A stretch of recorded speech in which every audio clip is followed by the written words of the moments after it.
Hello Munchkins, welcome back to the channel. My name is Ocean, your very own English master teacher. और आज हम आपके लिए tenses में से 10 मोस्ट एक्सपेक्टेड एमसीक्यूज लेकर आए हैं. सो गाइस, ये आपका एक बहुत ही इंपॉर्टेंट सेशन होने वाला है बिकॉज ग्रामर के लिए आपके पास कभी भी कोई ना एक फिक्स बुक नहीं रहती कि इसी में से क्वेश्चंस पूछे जाएंगे. तो इसको लेकर बच्चों के पास बहुत ज्यादा प्रोबेबिलिटीज बढ़ जाती है कि क्वेश्चन कहीं से भी आ सकते हैं, कैसे भी आ सकते हैं. तो बोर्ड्स में आपके जिस तरह के क्वेश्चंस आते हैं, ठीक है, उस सबको हमने आराम से एग्जामिन करा है, असेस करा है. उसके बेसिस पर हम आपके लिए ऐसे 10 क्वेश्चंस लाए हैं, ठीक है, जो या तो आपके लिए एग्जैक्टली सेम आ सकते हैं बोर्ड्स में या होम एग्जामिनेशंस में या उसी पैटर्न के आएंगे. ठीक है, तो बच्चा पार्टी जल्दी से फिर वीडियो को लाइक कर दो, चैनल को सब्सक्राइब कर दो और फिर हम इस वीडियो की शुरुआत करते हैं. तो भाई आज का सेशन फ्लो कैसा होने वाला है, ज्यादा कुछ नहीं, एमसीक्यूज होंगे, 1 मार्क के क्वेश्चंस होंगे. कई क्वेश्चंस के लिए मैंने आपको ऑप्शंस दिए हैं, कई क्वेश्चंस के लिए ऑप्शंस नहीं दिए हैं बिकॉज ग्रामर में हर बार आपके लिए ऑप्शंस आए जरूरी नहीं है.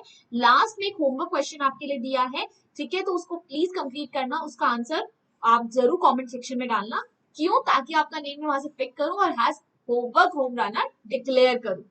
ऑलराइट गाइस, तो ये हमारे इस वीक का स्केड्यूल रहा है. आपने अगर कुछ भी मिस करा है तो भाई उस वीडियो को जाकर चैनल में से देख लीजिए. हमने लिटिल गर्ल का वन शॉट करा था, हमने रोड नॉट टेकन जो है उसके ऊपर वीआईपी सीरीज करी थी, फिर साउंड ऑफ म्यूजिक की वीआईपी सीरीज करी थी. We also discussed if it is good to study at night or not. ठीक है, तो अगर आपको भी ये कंफ्यूजन है तो ये वाली वीडियो जरूर चेकआउट करना. एंड अभी हम लोग कर रहे हैं टेंसेस पर मोस्ट एक्सपेक्टेड एमसीक्यूज. ऑलराइट, चलिए फिर आगे बढ़ते हैं. गाइस, अगर आप लोगों को मुझे पर्सनली रीच आउट करना हो, here is my Instagram handle. Telegram channel का लिंक डिस्क्रिप्शन बॉक्स में दे रखा है, जहां से आपको ये सारे के सारे क्वेश्चंस की पीडीएफ मिल जाएगी, बीटीएस मिलेंगे और रेगुलर रिमाइंडर्स भी, अलॉन्ग विद आर हमारे ऑफिशियल वेदांतु का इंस्टाग्राम हैंडल भी.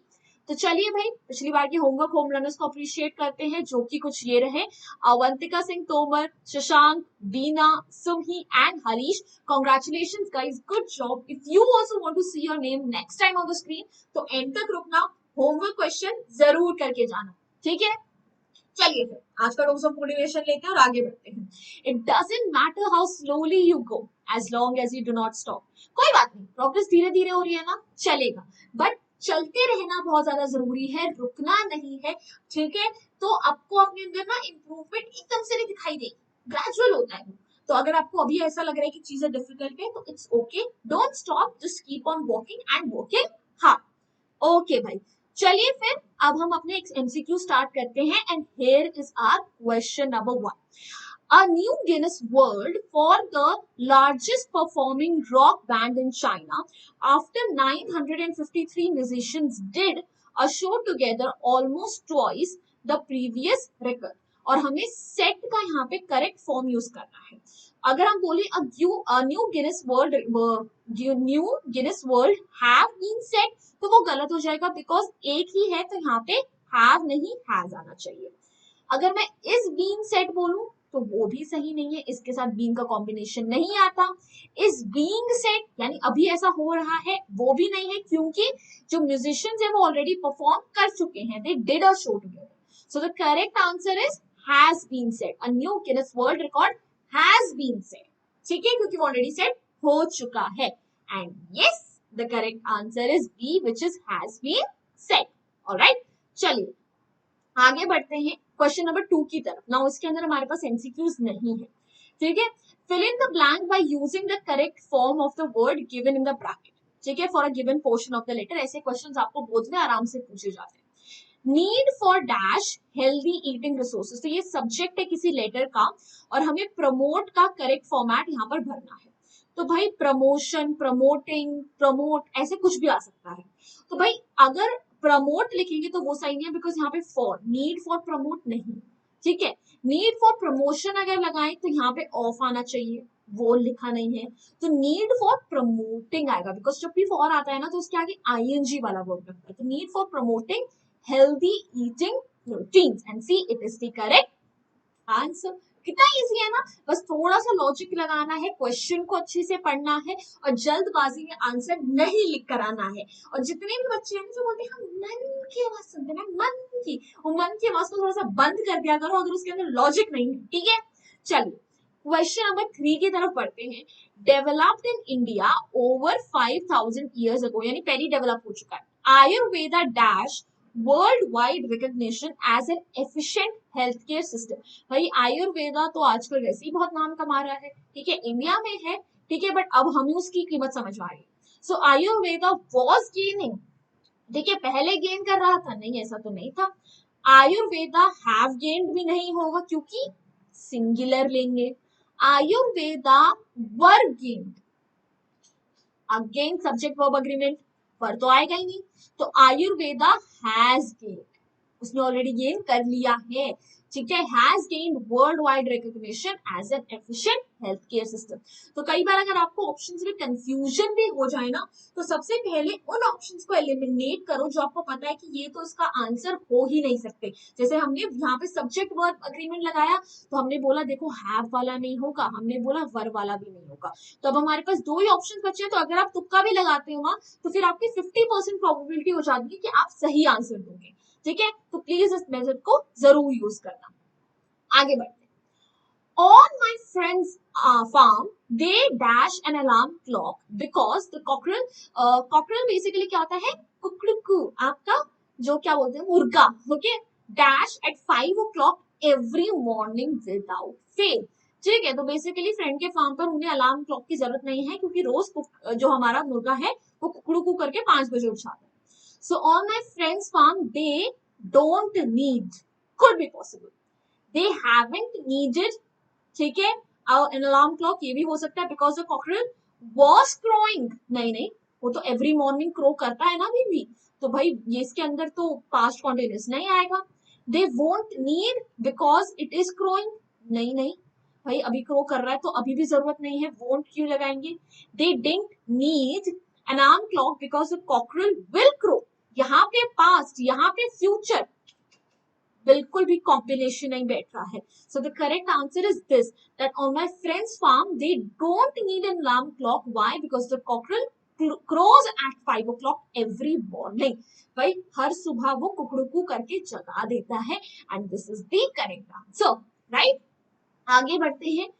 Question number 5, world war two the largest and deadliest conflict in human history, ठीक है, यानी बहुत पुराने हमारे पास्ट की बात हो रही है, वर्ल्ड वॉर टू की बात हो रही है, तो यानी पास्ट टेंस में ही जाएंगे, ठीक है।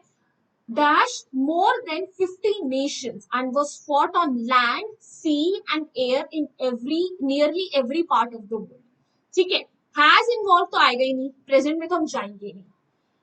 वर इन्वॉल्व या वर इन्वॉल्विंग भी नहीं आएगा, ठीक है, बिकॉज यहाँ पर पास्ट कॉन्टिन्यूस तो आएगा ही नहीं, ठीक है, बिकॉज यहाँ पे world war two the largest and deadliest conflict in human history, were involve नहीं, इट इन्वॉल्व, ठीक है, ऑलरेडी यहाँ पे हमारा सब्जेक्ट पूरा कंप्लीट है, ठीक है, तो उसके आगे बस हमें इन्वॉल्व लगाने की जरूरत है, उसके आगे वॉज या वर की जरूरत है ही नहीं। पहली बात तो ये तो गलत ही कॉम्बिनेशन है, वर इन्वॉल्विंग, वर के आगे जब भी अगर कोई वर्ब यूज करते हो तो आईएनजी लगाते हो, तो हो ही नहीं सकता।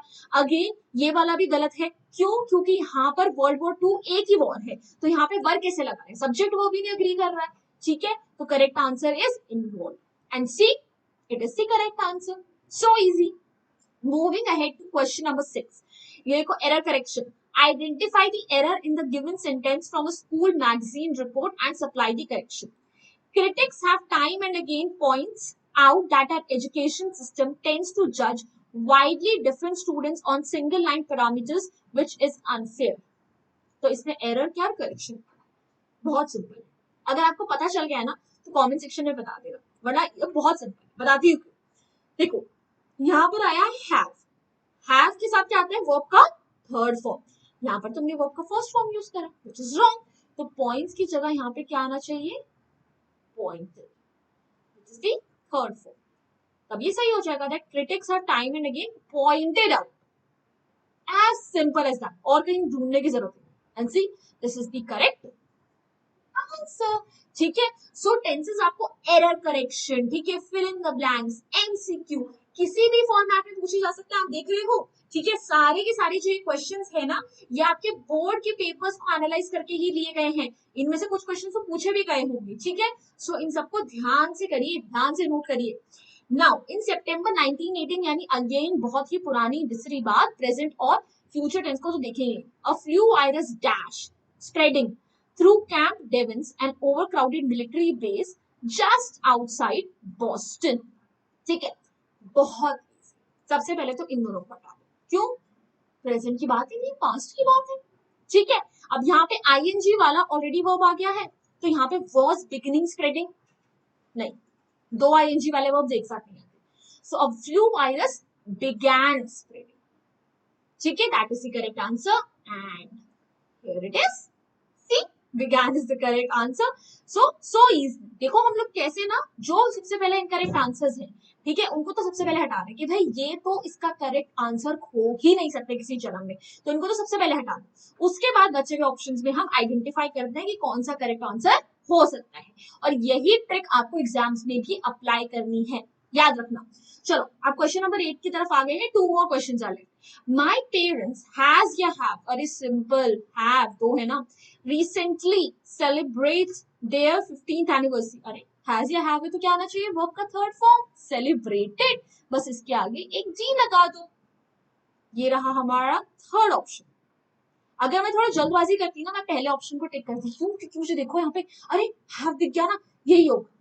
और जल्दबाजी में लेट मी टेल यू, मैंने ऐसी कई सारी गलतियां करी भी है, because I was one of the student जिसे अपना पेपर सबसे पहले सबमिट करने की जल्दी होती, पता नहीं क्यों. ठीक है, तो आप मेरी मिस्टेक्स रिपीट मत करना, सारे ऑप्शंस पहले ढंग से पढ़ना. ठीक है, तो हैव सेलिब्रेटेड, पेरेंट्स है तो हैज नहीं आएगा, हैव आएगा, और हैव है तो वर्ब का थर्ड फॉर्म यानी सेलिब्रेटेड आएगा. As simple as that. See, it is the correct answer. आगे बढ़ते. The Indian Meteorological Department dash the principal department responsible for meteorological observations and weather dash under the Ministry of Earth Science, Government of India. सबसे पहली बात तो Indian meteorological department एक department है, यहाँ पर आएगा सिंगुलर वर्ब, तो जो आर है और हैव है इसे हम पहले हटा देते हैं. अब हैज और इसमें से एक होगा. The Indian Meteorological Department has the principal department. इसके पास कोई थोड़ी है. It is the principal department responsible for meteorological observations and weather forecasting. Weather forecasted भी नहीं होता, कुछ नहीं होता. It's weather forecasting. So C is the correct answer and definitely it is C. Super easy. चलो 10th क्वेश्चन को देखते हैं, last question of the day and we have to fill in the blank. Adam dash a health regime since the last 1 year. अब इसके अंदर हमारा जो सबसे बड़ा हिंट है that is since the last 1 year. ठीक है, जब सिंस और फॉर आता है, ठीक है, यानी पास्ट में जब कोई एक्शन शुरू हुआ है और अभी तक चलता जा रहा है, तो वहां पर हम यूज करते हैं प्रेजेंट परफेक्ट कॉन्टिन्यूअस टेंस. ठीक है, क्यों? क्योंकि एक्शन पास्ट में स्टार्ट हुआ था, पास्ट से स्टार्ट होकर अभी तक होता आ रहा है. तो जहां भी आपको सिंस और फॉर दिखे और आपको एक टाइमलाइन बता रखी हो कि तब से स्टार्ट हुआ था, तो आपको वहां पे प्रेजेंट परफेक्ट कॉन्टिन्यूअस यूज करना है. तो इसमें आएगा Adam has been following. Correct answer. Follows, have been following, has followed नहीं आएगा, क्योंकि हमने यहाँ पे इस वाले फ्रेज को पढ़ लिया था. Correct. And this is the correct answer.